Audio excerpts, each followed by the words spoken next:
Thank you. Thank you, Senator Crapo. Next in order of appearance is Senator Cortez Masto. Excuse me, Senator Blackburn just came into the room. Senator Blackburn is next.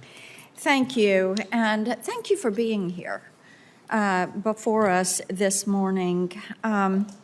Several times on this committee, I've talked about the concerns that I hear from small businesses in Tennessee, and a lot of times this has to do with being wrongfully targeted by the IRS, and we've discussed many times the importance of ensuring the IRS follow the 22 directive to stop any increase in the audit rates for taxpayers with annual incomes of less than $400,000. And you know, as we have gone past this and gone past that directive, I've had growing concerns about this, and there's been such a lack of clarity around it. And in August, the acting Treasury Inspector General confirmed that the Biden-Harris IRS has failed to develop a plan to prevent elevated audit rates against small businesses. Many of these file as pass-through entities, and so they get bumped up. And the administration had pledged that they were going to take care of this, and they have not.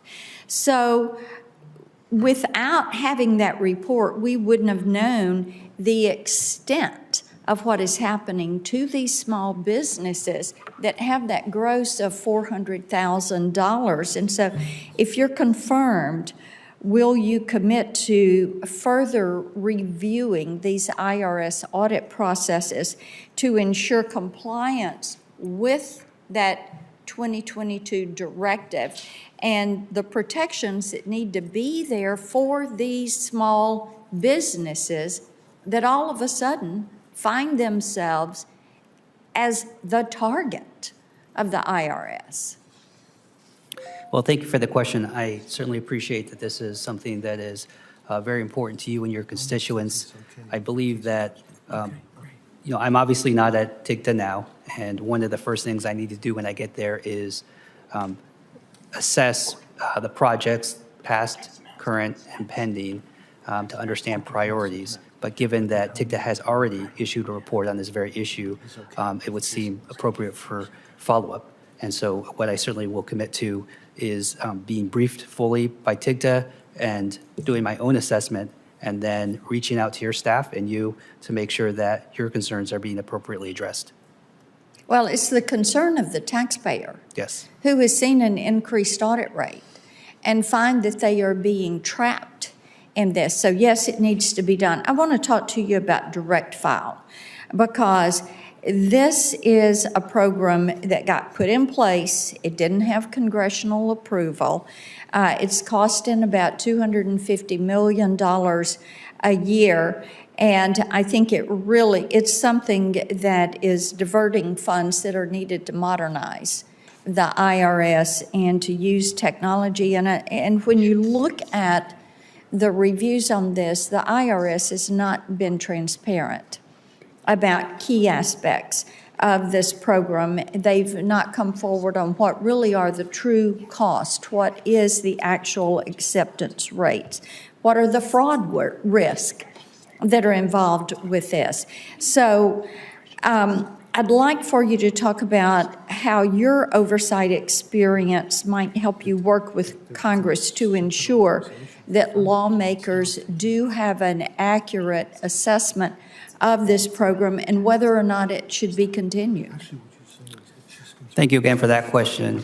I wholeheartedly agree that one of the core missions of any Inspector General is to ensure that Congress has the information it needs to make its policy decisions. And I do believe on any issue of concern that TIGTA will be looking at issues to make sure that accurate information is being provided, including indirect file. Well, I think that as we talk with constituents in Tennessee, when you look at the failures of the direct file project, and it almost appears to have been haphazardly put in place. And there needs to be a serious review of this before it becomes one of these things that is, well, we're doing it this way because we've always done it this way. And we don't want that to happen.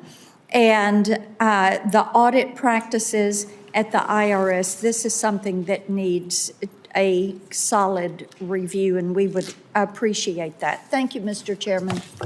I thank my colleague, and I would only say, as a very strong supporter of direct file, which essentially began almost in the seat that you occupy. When Dan Coates joined me in a bipartisan effort, we will have that debate. I don't believe we're going to have time today for a big debate on it, but I look forward to talking to all my colleagues, and just wanted to make the historical reference of Dan Coates and making this bipartisan. Look forward to a bigger conversation on it.